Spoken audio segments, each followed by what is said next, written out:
Hello बच्चों, स्वागत है आप लोग का मेरे इस नए यूट्यूब चैनल में जिसका नाम है टाइगर्स एकेडमी। बच्चों, इस वीडियो में हम लोग इंग्लिश के बारे में चर्चा करेंगे। इंग्लिश में बच्चों का जो अमूमन देखा जाता है तो बच्चे प्रोनाउंसिएशन गलत कर देते हैं। इंग्लिश को बोलने में उनको समस्याएं होती हैं, कुछ ऐसे वर्ड होते हैं जिनको वो नहीं बोल पाते हैं और उनको ट्रांसलेट करने में भी समस्याएं आती हैं। तो हम लोग इस चैनल पर इस वीडियो में हम लोग पहला जो है सेशन स्टार्ट करेंगे और इस वीडियो में हम लोग चर्चा करेंगे नाउन पोजीशन के बारे में, यानी जो नाउन से दूसरे नाउन के बीच में संबंध कैसे बताया जाता है इसके बारे में हम लोग इस वीडियो में चर्चा करेंगे और इससे संबंधित ट्रांसलेट को भी हम लोग करेंगे। हिंदी से इंग्लिश में ट्रांसलेशन जो है कैसे किया जाता है इस वीडियो के माध्यम से हम आप लोगों को बताएंगे। तो चलिए शुरू करते हैं इस वीडियो को। यहाँ पे आप लोग का लिखा हुआ है जो टॉपिक का नाम है नाउन पोजीशन, यानी नाउन से संबंध, यानी नाउन और नाउन के बीच में पोजीशन जो संबंध स्वामित्व की बात होती है पोजीशन बताने की, उसके बारे में हम लोग चर्चा करेंगे। तो देखिए, दो चीज़ें होती हैं नाउन में, आप सबको पता है दो तरह की, एक लिविंग थिंग्स, एक लिविंग जो है होता है और एक आप लोगों का नॉन लिविंग होता है, यानी एक जीवित होते हैं और एक निर्जीव होते हैं। तो इन दोनों कंडीशन में हम अलग अलग जो है तरीकों को अपनाते हैं जोड़ने के लिए, संबंध बताने के लिए। जो लिविंग थिंग है आप लोग का देख रहे हैं यहाँ पर जीवित, इसके लिए कुछ अलग है और नॉन लिविंग के लिए अलग है। तो हम लोग एक एक करके समझते हैं। सबसे पहले यहाँ पर हम लोग देखते हैं लिविंग के बारे में। लिविंग मतलब होता है जीवित, यानी जीवित जितने भी प्राणी जो जीवित होंगे उनके लिए जो है हम लोग एपोस्ट्रोफी एस का प्रयोग करके जो है संबंध बताने का काम करेंगे। ठीक है, जैसे यहाँ पर लिखा हुआ है श्याम, श्याम का घर। तो श्याम, श्याम तो भाई जीवित है, श्याम किसी आदमी का नाम होगा, बच्चे का नाम होगा, लड़के का नाम होगा, तो ये तो जीवित है। श्याम का घर, वेरी सिंपल, बहुत आसान है, कुछ नहीं करना है। श्याम है तो आप श्याम लिख दीजिए और एपोस्ट्रोफी बस ऐसे करके एस लगा देना है, ऐसे करके एस, हो गया श्याम का, इतना बन गया श्याम का। एपोस्ट्रोफी का मतलब होता है का, तो श्याम और एपोस्ट्रोफी एस यानी श्याम का, इतना हो गया। ठीक है, अब बचा क्या है, घर, तो लिख दो होम, श्याम्स होम यानी श्याम का घर, बस एपोस्ट्रोफी लगाना है आपको। यहाँ देखिए लिखा है राधा का पति, तो राधा, राधा भी लिविंग है, आपको पता है लिविंग बीइंग है, तो राधा लिख दिया हमने। अब क्या करेंगे, तो का के लिए हमने एपोस्ट्रोफी, राधास, राधा का, इतना काम हो गया।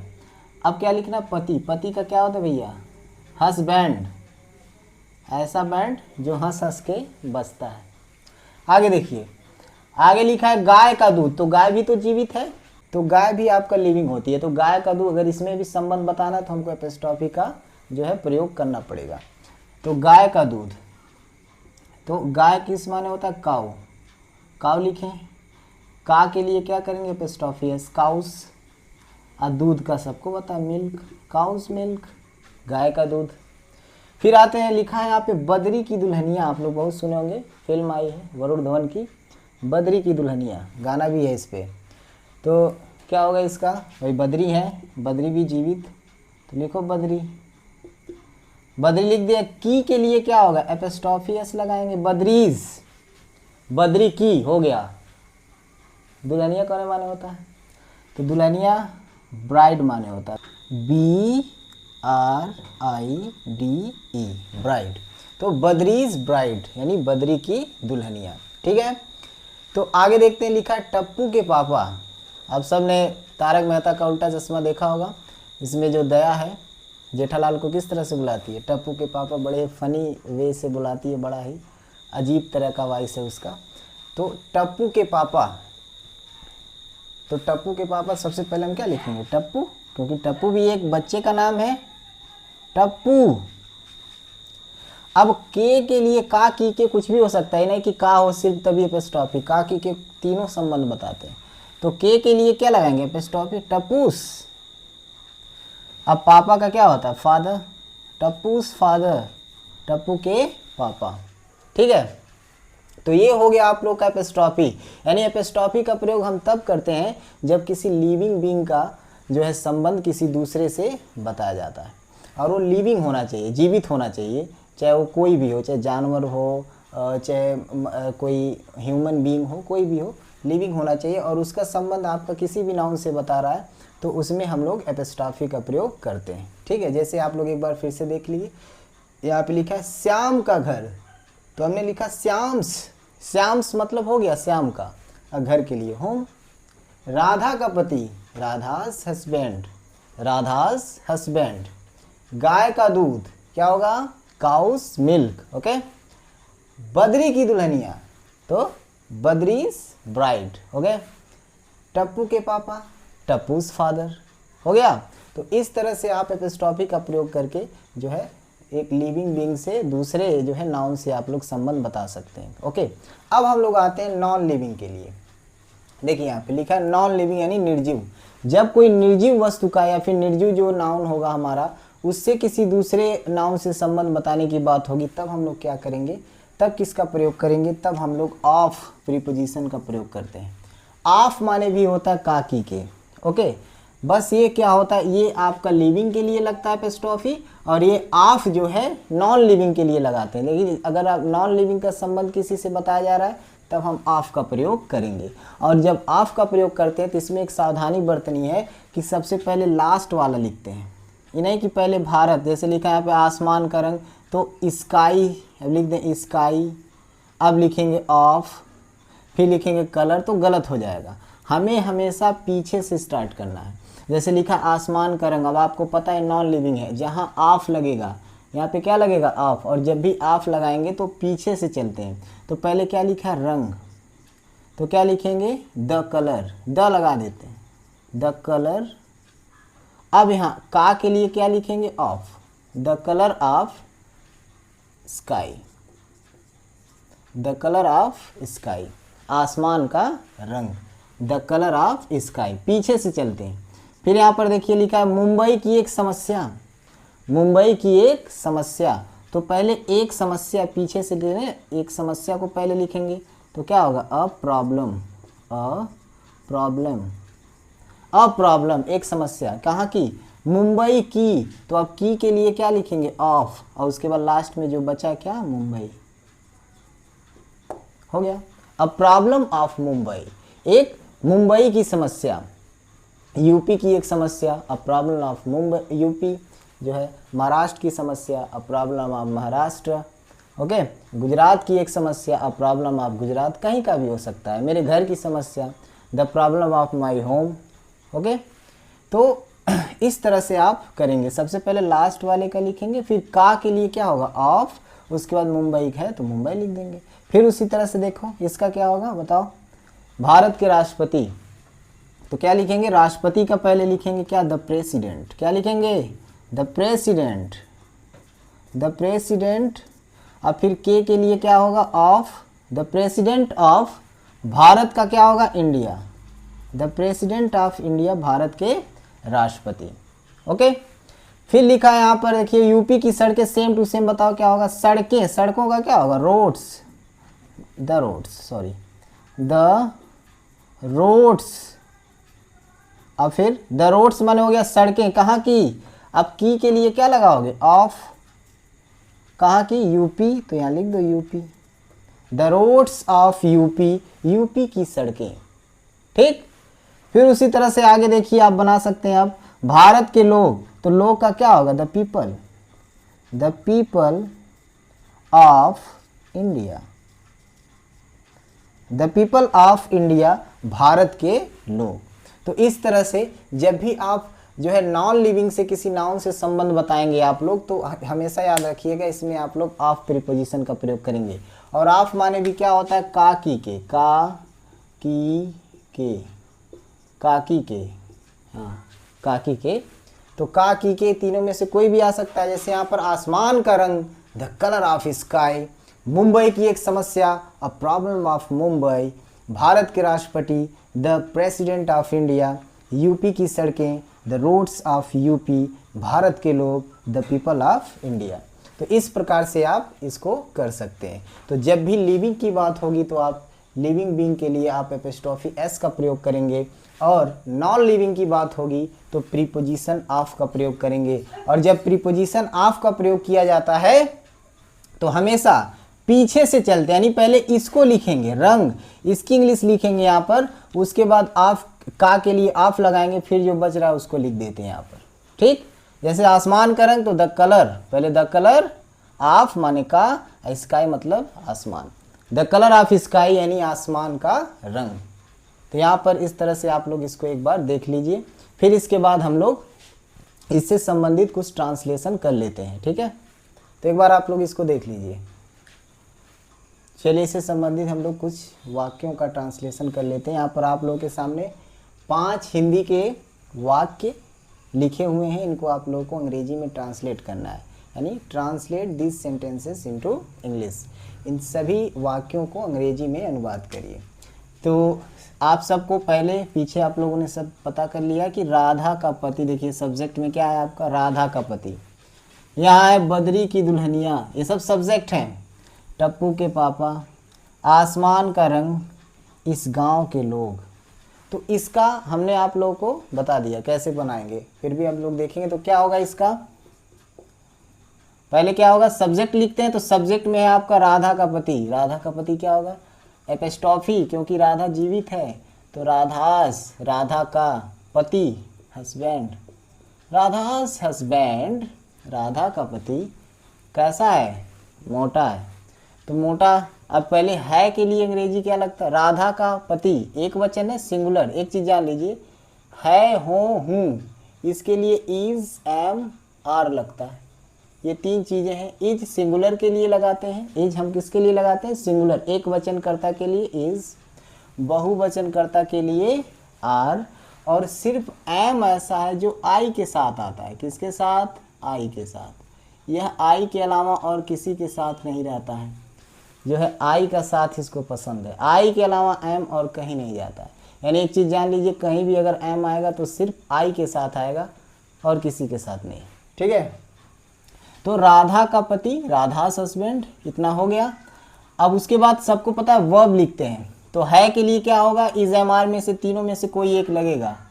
तो आप बताएंगे राधा का पति क्या है, एक वचन है ना, इकट्ठ है ना, तो सिंगुलर के लिए क्या लगाएंगे, is, Radha's husband is, Radha का पति है। इतना काम हो गया। क्या है, मोटा। अब मोटा कौन माने होता है, फैट, हो गया। Radha's husband is fat. Badri की दुल्हनिया काली है, अरे बाप रे, बद्री की दुल्हनिया काली है। तो पहले बद्री की दुल्हनिया सब्जेक्ट है, हम इसको लिखेंगे। तो बद्री की दुल्हनिया का क्या होगा, ये भी जीवित है ना, तो बद्री एपिस्टॉफियस, बद्रीस यानी बद्री की, और दुल्हनिया का बताएं bride, Badri is bride, Badri की दुल्हनिया। अब फिर वही सिंगुलर है तो क्या लगेगा, इज, है। बद्री की दुल्हनिया है, क्या बचा, काली, लिखो ना ब्लैक, बद्री की दुल्हनिया काली है। ठीक है, उसके बाद लिखा टप्पू के पापा व्यस्त हैं, बाद में आइएगा, टप्पू के पापा व्यस्त हैं। तो टप्पू के पापा का क्या होगा, चलो बताओ, टप्पू के पापा, तो ये भी जीवित है तो पहले टप्पू लिखेंगे। के लिए एपिस्ट्रॉफी हो गया, टप्पू के पापा का क्या होगा, फादर, टप्पूस फादर, पापा भी लिख सकते हैं, कोई दिक्कत नहीं।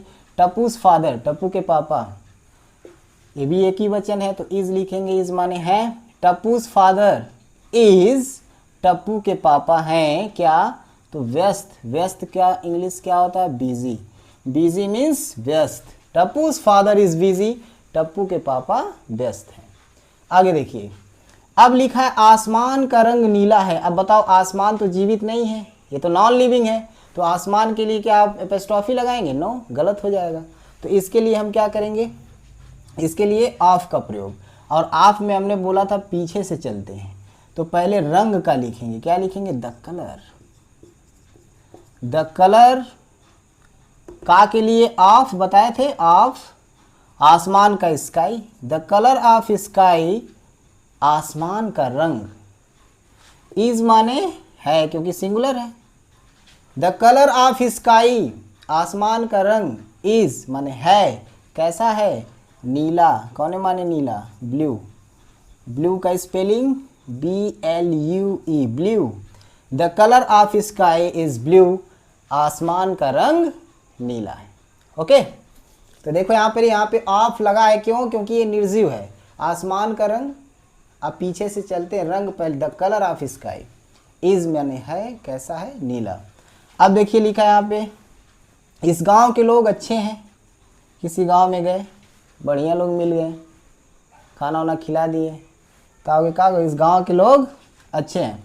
तो पहले इस गांव के लोग को लिखिए, यहाँ भी इस गांव से संबंध बता रहे हैं ना, तो गांव से संबंध जब भी बता रहे हैं, वो भी नॉन लिविंग है, तो इसके लिए भी ऑफ लगेगा। और जब ऑफ लगेगा तो पीछे से चलते हैं, तो पहले लोग का लिखेंगे, तो द पीपल का होगा, द पीपल का के लिए ऑफ, द पीपल ऑफ इस गांव, तो दिस विलेज, इसका क्या होगा? दिस, और गांव का क्या होगा? Village, this village. The people of this village, इतना सब्जेक्ट है, इस गांव के लोग। The people of this village, इस गांव के लोग। अब लोग हैं तो आर होगा ना, क्योंकि लोग हैं, आर माने हैं, बोला था मैंने। प्लूरल के लिए आर लगाएंगे, और सिंगुलर के लिए अभी तक जितना था सब सिंगुलर था, तो हमने इज लगाया, यहाँ प्लूरल आ गया। तो इस गांव के लोग हैं, तो the people of this village are क्या हैं? अच्छे, तो good. The people of this village are good, इस गांव के लोग अच्छे हैं। तो यहाँ पर आपने देखा, इस पांचों सेंटेंस का हमने इंग्लिश में ट्रांसलेट किया। हमें लगता है अब आप लोग भी बड़े ही आसानी से, अभी कभी भी नाउन से नाउन में संबंध जब भी देगा तो आप लोग आसानी से कर सकते हैं। अगर लिविंग के लिए होगा तो एपोस्ट्रोफी एस लगाइएगा, और अगर नॉन लिविंग की बात होगी तो आप लोग जो है यहाँ पे ऑफ स्ट्रक्चर लगाएंगे। और ऑफ में आप लोग हमेशा याद रखेंगे, पीछे से चलेंगे। जैसे आसमान का रंग, तो पहले द कलर, फिर ऑफ स्काई। ओके, तो इस तरह। इसके बाद आप लोग एक और चीज़ देख लीजिए, अगर नाउन आपका प्लूरल हो, यानी प्लूरल नाउन का संबंध किसी से बताया जाएगा, तब उसके लिए आप लोग थोड़ा सा ध्यान देंगे। प्लूरल नाउन्स के लिए कुछ होता नहीं, बस थोड़ा सा ध्यान देना। जैसे मान लीजिए कहना हो कि लड़कियों का हॉस्टल, लड़कियों का हॉस्टल। तो अब लड़कियों का हमने आपको बताया, लड़कियां भाई तो जीवित हैं, इसकी बात कोई नहीं। तो इसमें क्या होगा, हमको पता है, पहले इसको लिखते हैं गर्ल्स, गर्ल्स हो गया। अब कुछ लोग करेंगे ऐसे, एपोस्ट्रोफी सर आप बताए थे, एपोस्ट्रोफी लगाएंगे, और फिर हॉस्टल हो गया गर्ल्स, माने लड़कियों का। हॉस्टल के लिए क्या होगा? HOSTEL, हॉस्टल, गर्ल्स हॉस्टल, जो कि एकदम आप लोगों का गलत है। ठीक है, तो कभी भी जब प्लूरल होगा और लास्ट में एस लगेगा, तो आप लोग ऐसे मत करिएगा कि यहाँ भी एस, एपोस्ट्रोफी लगा फिर एक और एस लगा दें। No, it will be wrong, पूरा गलत हो जाएगा कंप्लीटली। अगर तो इसको बनाएंगे कैसे? तो इसका जो सही होगा, देखिए करेंगे गर्ल और गर्ल्स लिख दिए, गर्ल्स हो गया। आप यहीं पर ऐसे कर दीजिए और हॉस्टल लिख दीजिए, हो गया। ये आपका करेक्ट। 2 बार एस नहीं लगाना। अगर प्लूरल आ गया तो आपको प्लूरल वाला लिखना, और ऊपर एक एपोस्ट्रोफी का जो चिन्ह है इसको लगाएंगे, और हॉस्टल लिखेंगे, गर्ल्स हॉस्टल, लड़कियों का हॉस्टल। तो उसी तरह से बताइए आप लोग, इसका क्या होगा? लड़कों का कमरा, लड़कों का कमरा क्या होगा? हाँ, बॉयज, BOYS, बॉयज। अब फिर एपोस्ट्रोफी लगा के केस नहीं लिखना है, केवल ऐसे कर देना है, और उसके बाद रूम लिख दीजिए, बॉयज रूम, लड़कों का कमरा। ठीक है, ओके। इसके बाद आप लोग के लिए हम 5 सेंटेंस दे रहे हैं, जिसको आप लोग का, जो आप लोग का होमवर्क होगा, आप लोग इसको घर पर प्रयास करिएगा और बनाइएगा। ठीक है, तो आप लोगों के सामने यहाँ पे 5 सेंटेंस लिखे हुए हैं जो कि हिंदी में हैं, और आप सबको इन सबको जो है इंग्लिश में ट्रांसलेट करना है। तो आप सबका ये होमवर्क है, आप लोग इसे अच्छे से बनाइएगा और देखिएगा कि आप लोगों को आता है कि नहीं। हो सके तो कमेंट में आप लोग इसका ट्रांसलेट करके सेंड कर दीजिएगा, हम देख लेंगे। ठीक है, तो ये आप लोगों का होमवर्क है। आज के लिए बस इतना ही। मिलते हैं नेक्स्ट वीडियो में एक नए सेशन के साथ, एक नए चैप्टर के साथ, जिसमें हम लोग कुछ नई चीज़ें सीखेंगे। नया ट्रांसलेट करने के लिए जो है हम आप लोगों को एक नए तरीक़ों को बताएंगे, किसी भी दूसरे चीज़ों का यूज़ आप लोगों को बताएंगे। तो मिलते हैं नेक्स्ट वीडियो में, तब तक के लिए जय हिंद, जय भारत।